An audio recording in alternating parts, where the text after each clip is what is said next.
Hai Sobat Sehat semuanya, kita kembali lagi di acara Prognosa, program Ngobrol Santai. Dan sekarang bersama saya Arinda yang akan menemani Sobat Sehat semuanya untuk berbincang-bincang mengenai kesehatan.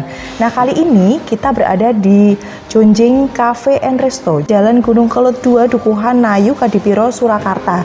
Nah, kalau sekarang kita juga sudah ada kedatangan narasumber yang cantik sekali. Selamat datang Dr. Dewi Pratiwi, spesialis THT-KL, MKes. Ya, selamat datang dokter. Ya, makasih Mbak Arinda. Terima kasih atas kesempatan kali ini bisa berbincang-bincang kesehatan lagi gitu ya dok ya. Kayaknya kemarin itu kita pernah cuma 1 tahun yang lalu kayaknya dok. Udah lama banget. Sudah lama sekali. Nah, kali ini kita akan membahas mengenai kanker. Jadi bulan ini gitu dok, bulan ini kita membahas mengenai kanker dok, karena kan 4 Februari itu Hari Kanker Sedunia ya. Nah, kali ini kita akan membahas mengenai kanker nasofaring. Nah, apa itu sebenarnya kanker nasofaring? Kita akan bersama-sama mengulasnya selama 20-30 menit ke depan. Oke dok, sebenarnya kanker nasofaring itu apa dok? Nasofaring itu kayaknya kita belum pernah dengar secara awam itu namanya apa gitu dok?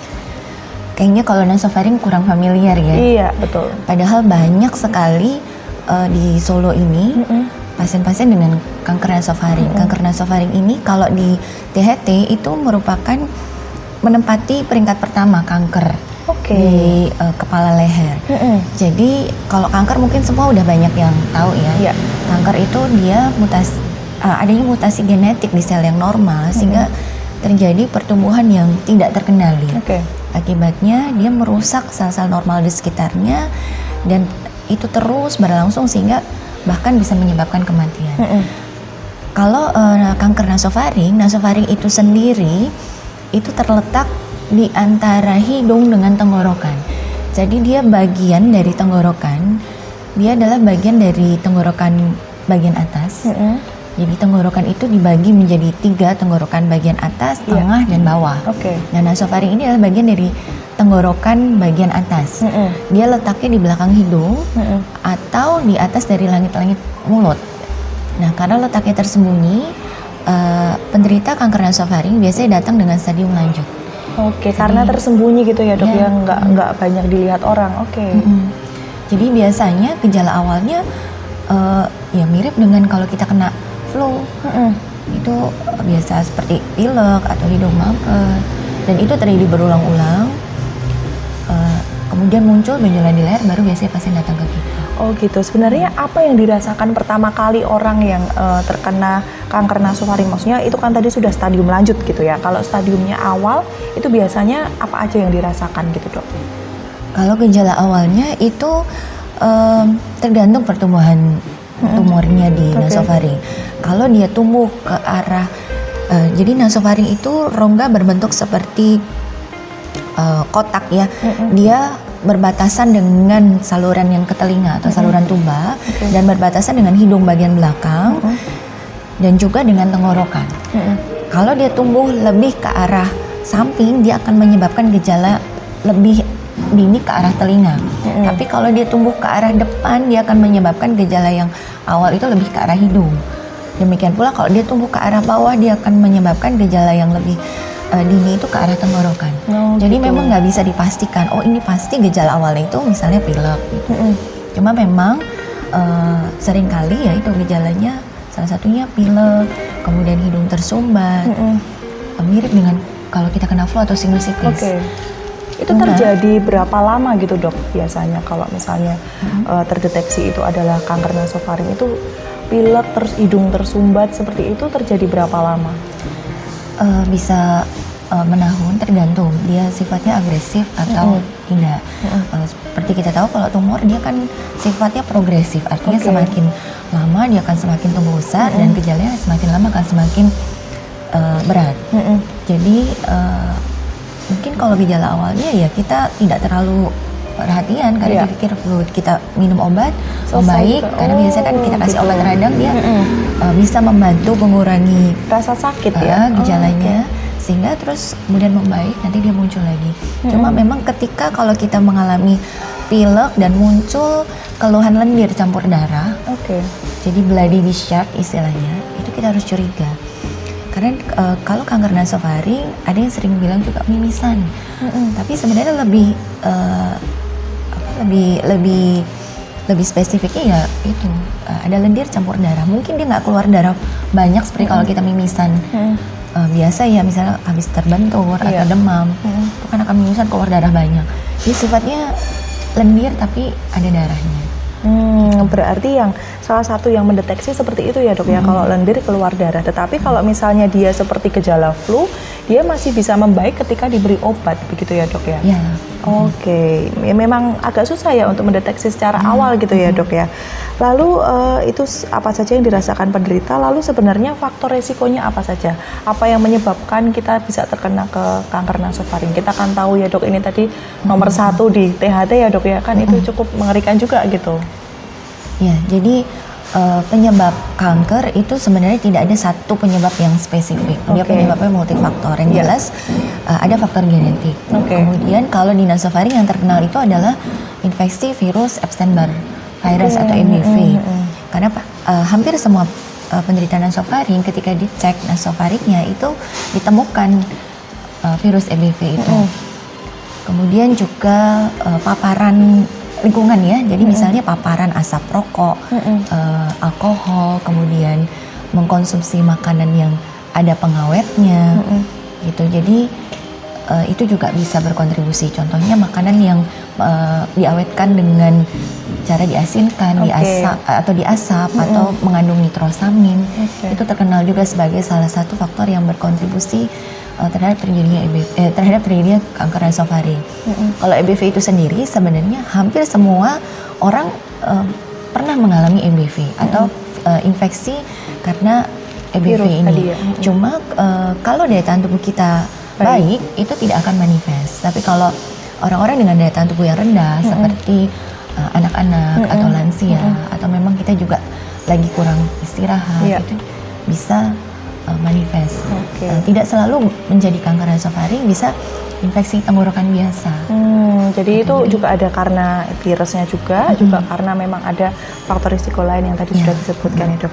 Baik, ini menarik sekali topik mengenai kanker nasofaring ini, dan kami juga mengajak sobat sehat semuanya untuk beratensi melalui kolom komentar. Silakan kalau mau berkomentar, silakan mau bertanya, silakan di bawah ini ada kolom komentar. Silakan bertanya kepada kami, terutama kepada Dokter Dewi gitu ya dok ya. Oke dokter, kalau ini dok, ada nggak sih, tadi kan genetik gitu, kalau kemarin saya baca itu ada ras-ras tertentu yang berpengaruh, yaitu ras mongoloid, berarti artinya kan itu Chinese, terus yang ke daerah Asia, Indo-Asia gitu-gitu kan ya dok, sampai ke Indonesia juga seperti itu, kita punya genetik mongoloid itu tadi. Apakah itu juga berpengaruh dok, berpengaruh kuat gitu? Ya, kalau berdasarkan penelitian memang prevalensi kanker nasofaring itu sendiri lebih banyak didapatkan pada ras mongoloid. Termasuk kita yang tinggal di daerah Asia ini. Itu jadi karena secara genetik kita punya faktor risiko itu, jadi penting kita untuk menjaga diri dari misalnya faktor lingkungan tadi. Karena kan juga termasuk dari infeksi virus. Kalau virus sendiri kan banyak ya, bahkan sekarang macam-macam virus. Betul sekali. Jadi dengan kita menerapkan pola hidup sehat dan lain-lain, kita bisa menghindari atau menjaga diri dari terkena infeksi virus. Kemudian juga lingkungan juga, itu kita harus ciptakan lingkungan yang sehat. Jadi hindari atau jangan membiasakan diri misalnya merokok atau minum alkohol atau paparan zat kimia misalnya di tempat kerja, atau memang misalnya seperti paparan asap, termasuk juga misalnya penggunaan kalau zaman dulu ada ya obat nyamuk yang pakai asap, itu juga dihindari. Juga paparan asap kayu kalau di memasak di sini masih ada yang menggunakan kayu, itu juga berbahaya. Arang juga ya dok ya? Ya, itu juga bisa jadi faktor risiko untuk terjadi kanker nasofaring. Berarti itu faktor risikonya ternyata banyak sekali, dan kita perlu menjaga lingkungan supaya tetap sehat, tetap bersih gitu ya dok ya. Terus ini dok, kalau misalnya kita sudah terkena kanker nasofaring, tadi kan berarti kita datang ke dokter pasti sudah di stadium akhir gitu ya dok ya? Atau mungkin masih ada deteksi awal? Biasanya deteksi awalnya itu apa aja dok? Ya, jadi kalau kanker nasofaring itu sendiri, dia ada gejala dini, ada gejala lanjut. Oke. Gitu. Jadi kita bisa tahu nih kalau pasien datang ke kita sudah dengan benjolan di leher, itu memang sudah masuk gejala lanjut. Oke. Karena kalau penderita kanker itu sendiri, kita kan perlu menentukan stadium awal atau stadium lanjut, itu berkaitan dengan terapi yang akan kita berikan dan juga prognosisnya atau tingkat kesembuhannya. Jadi kapan kita sebut ini masih dini atau sudah lanjut kalau dia belum ada benjolan di leher. Oke. Nah, kemudian juga kalau dia belum ada gejala yang mengenai saraf. Jadi misalnya rasa kebas atau nyeri di wajah atau mata menjadi juling. Jadi bola mata tidak bisa melirik ke satu sisi atau kelopak mata tidak bisa dibuka. Seperti pada pasien stroke mungkin ya. Terus juga kalau sudah mulai muncul sakit kepala yang hebat, itu kemungkinan sudah ada penyebaran kanker nasofaring ke otak. Jadi nasofaring itu sendiri juga letaknya dekat dengan otak. Dia ada di dasar tengkorak, sehingga kalau dia sudah tumbuh menginfiltrasi dasar tengkorak, dia akan menyebabkan keluhan sakit kepala yang hebat. Jadi itu merupakan gejala dari stadium lanjut. Kalau masih dini, dia biasanya itu tadi bloody discharge. Jadi dia muncul keluhan pilek campur darah, atau dia muncul keluhan ke telinga, jadi benging atau telinga juga, rasa penuh, atau muncul infeksi telinga di satu sisi. Jadi biasa kalau kita kena radang di telinga, terutama telinga tengah, kalau di orang awam mungkin radang di selaput atau gendang telinga, itu biasanya simetris, jadi kanan kiri juga mengalami masalah. Tapi kalau ini hanya di satu sisi, kita harus curiga jangan-jangan ada pertumbuhan tumor di nasofaring. Jadi itu harus di follow up atau ditindaklanjuti dengan pemeriksaan lebih lanjut. Oke, berarti memang butuh pemeriksaan lebih dini gitu ya, kalau misalnya kita merasakan batuk pilek yang lama dan disertai lendir berdarah gitu tadi ya dok ya. Kalau ini dok, tadi kan benjolan di leher, biasanya di mananya dok, leher yang bagian mana? Sebelah sini atau di mana gitu? Ya, jadi memang kalau pada kanker nasofaring, benjolan di leher dia munculnya kalau kita sebagai dokter kita sebut di level 3. Level 3 itu di bawah telinga. Oh, di bawah telinga gini bisa dirasakan ada benjolan paling sering atau di situ. enggak? Tapi tidak menutup kemungkinan dia agak ke tengah atau agak ke bawah, bisa juga. Cuma memang lebih khasnya karena aliran limfenya ke bawah telinga, dia lebih sering melibatkan kelenjar getah bening di daerah situ. Oke, berarti memang kita perlu dicek juga ya apakah ada sesuatu hal yang aneh gitu di bawah telinga kita gitu ya, biar kita juga tahu deteksi awalnya gitu, supaya segera dilakukan pengobatan. Nah, kalau sudah seperti itu pengobatannya seperti apa dok dan terapinya gitu?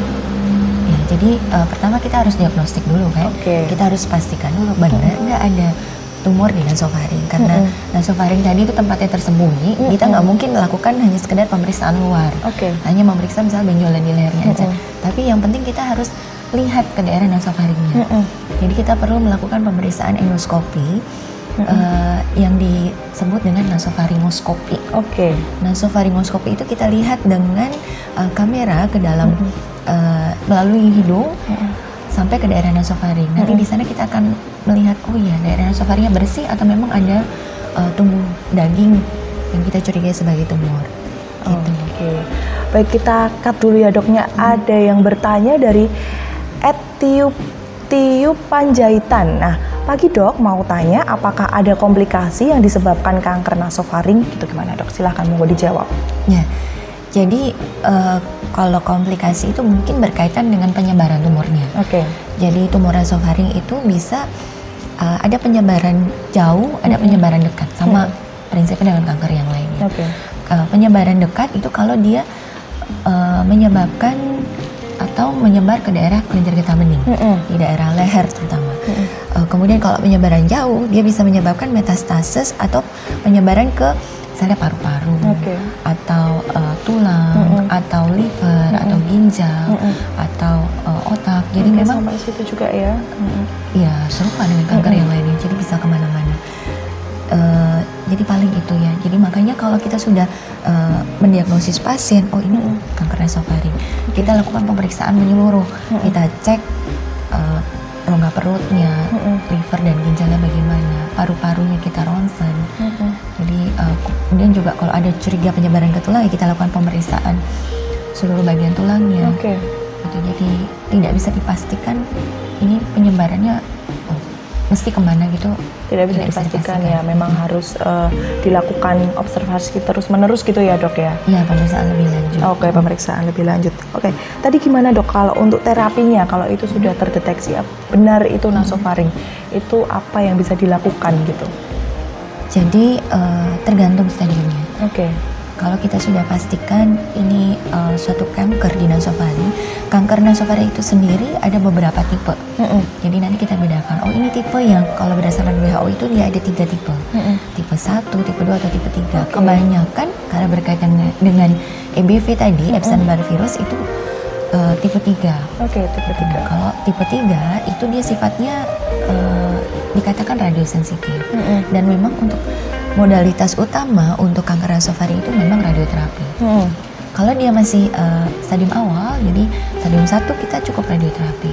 Tapi kalau dia sudah stadium lanjut, stadium 3 atau 4, kita harus berikan kemoterapi juga, kemo radiasi.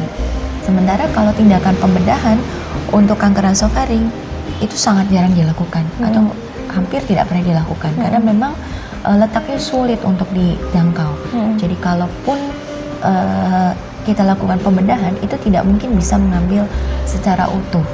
Gitu. Beda halnya kalau itu di hidung atau di rongga mulut, itu lebih operable istilahnya. Tapi kalau di nasofaring modalitas terapinya lebih ke arah radioterapi dan kemoterapi. Radioterapi dan kemoterapi itu tadi ya lebih memungkinkan gitu ya dok ya. Kalau untuk dilakukan terapi seperti itu berapa lama sampai kanker itu bisa melemah gitu dok? Atau mungkin tidak ada gejala lagi begitu dan dinyatakan sembuh? Ya itu tergantung karena untuk tadi ada beberapa tipe kanker dan ada yang sifatnya radiosensitif, ada yang sifatnya kemosensitif, dan itu artinya ada yang sifatnya radioresisten dan kemoresisten.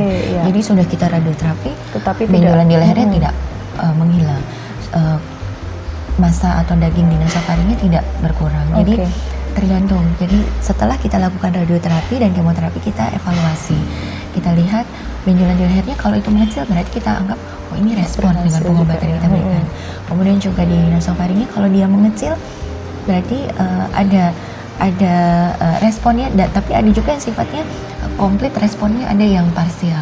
Jadi tergantung. Kalau memang masih ada sisa, misalnya di leher masih ada sisa, di nasofaring masih ada sisa, biasanya kita lanjutkan lagi.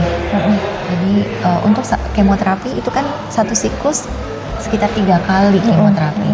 Jadi memang panjang sih. Iya. Gitu, jadi tergantung. Tidak bisa dipastikan berapa lama begitu ya dok ya, tergantung dengan individunya ya. Kadang juga kita lakukan tindakan pembedahan itu untuk benjolan di lehernya. Kalau masih ada sisa kita angkat kelenjar getah benihnya. Gitu karena kan sel kankernya ada di situ. Jadi kita harus basmi sebersih mungkin. Oke dok, gitu.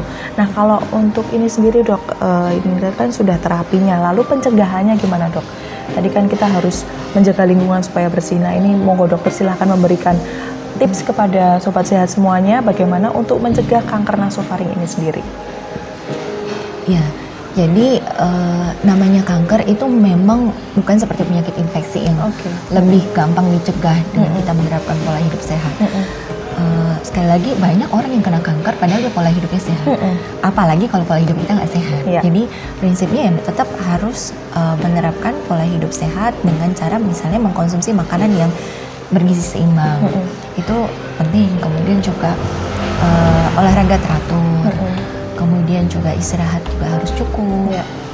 Kemudian hindari paparan yang kira-kira bisa menyebabkan atau sifatnya karsinogenik. Contohnya yaitu zat kimia, kemudian asap, kemudian rokok. Walaupun kita tidak merokok, misalnya kita sekeliling kita merokok, itu juga rentan atau menjadi faktor risiko juga. Kemudian alkohol juga menghindari kebiasaan mengkonsumsi alkohol. Jadi prinsipnya dengan kita menerapkan pola hidup sehat, menciptakan lingkungan yang sehat, lingkungan di rumah dan lingkungan kerja yang sehat, kita berharap terhindar dari kanker ya, karena kalau secara genetik itu sulit. Betul. Nah, kalau kita punya riwayat di keluarga ada yang menderita kanker nasofaring, kita harus melakukan pemeriksaan kesehatan berkala. Secara dini gitu ya. Jadi kita berarti kita punya faktor resiko atau secara genetik punya. Jadi kita harus lakukan pemeriksaan berkala ke dokter. Baik, mungkin ini memang kita harus punya kesadaran sendiri ya dok ya. Nah, gunanya prognosa ini memang kita memberikan mengajak sobat sehat semuanya untuk mempunyai kesadaran bahwa kesehatan itu penting gitu. Jadi sebelum kita kena penyakit, kita sudah mendeteksi terlebih dahulu dengan periksa secara rutin gitu ya dok ya. Betul ya dok ya. Baik, mungkin itu saja yang bisa disampaikan dari Dokter Dewi. Ada tambahan lagi dok mungkin yang bisa disampaikan ke sobat sehat semuanya sebagai pamungkas nih gitu. Ya, jadi penting untuk masyarakat tahu tentang apa itu kanker nasofaring karena nggak familiar sih nasofaring itu, beda sama misalnya kanker payudara. Betul. Gitu. Jadi dengan kita tahu apa itu kanker nasofaring, kita bisa lebih aware. Oh, berarti paparan asap itu juga bahaya. Jadi penting untuk kita menggunakan misalnya masker, mencegah paparan dari asap sekaligus mencegah resiko terkena infeksi virus, terutama di tempat keramaian, di tempat umum, sehingga kita bisa terhindarlah dari resiko terkena kanker nasofaring ini. Perlindungan diri gitu ya dok ya. Berarti perlindungan diri itu penting untuk kita supaya tidak terkena berbagai macam virus dan juga berbagai macam penyakit. Kita meminimalisir gitu ya dok ya. Mungkin di sekitar kita banyak sekali virus dan penyakit, tapi kita meminimalisir gitu. Oke, terima kasih sekali untuk atensinya pada pagi hari ini di acara Prognosa, dan kami sekali lagi mengucapkan terima kasih kepada Junjing Cafe and Resto yang telah menyediakan tempat untuk kita dan juga sudah menyediakan segala sesuatunya untuk kita. Dan untuk sobat sehat semuanya, jangan lupa untuk mengakses live kita ini sampai dengan 24 jam ke depan, dan juga kunjungi di channel YouTube Rumah Sakit Panti Waluyo. Di situ akan ada berbagai macam edukasi kesehatan yang nanti bisa diakses, dan juga kalau misalnya butuh untuk layanan kesehatan yang lain bisa langsung menghubungi ke Rumah Sakit Panti Waluyo di nomor 0271 71 20 77. Baik, terima kasih Dokter Dewi untuk materi yang sangat bermanfaat hari ini. Semoga materi ini bisa juga diterapkan di masyarakat gitu ya, sobat sehat semuanya, semakin sehat dan juga semakin menyadari bahwa kesehatan itu penting gitu. Baik, terima kasih sobat sehat semuanya. Kita akan ketemu lagi di Prognosa selanjutnya dengan materi yang lebih menarik, dan jangan lupa untuk selalu lihat di channel YouTube kita gitu ya. Jangan lupa like, share dan subscribe.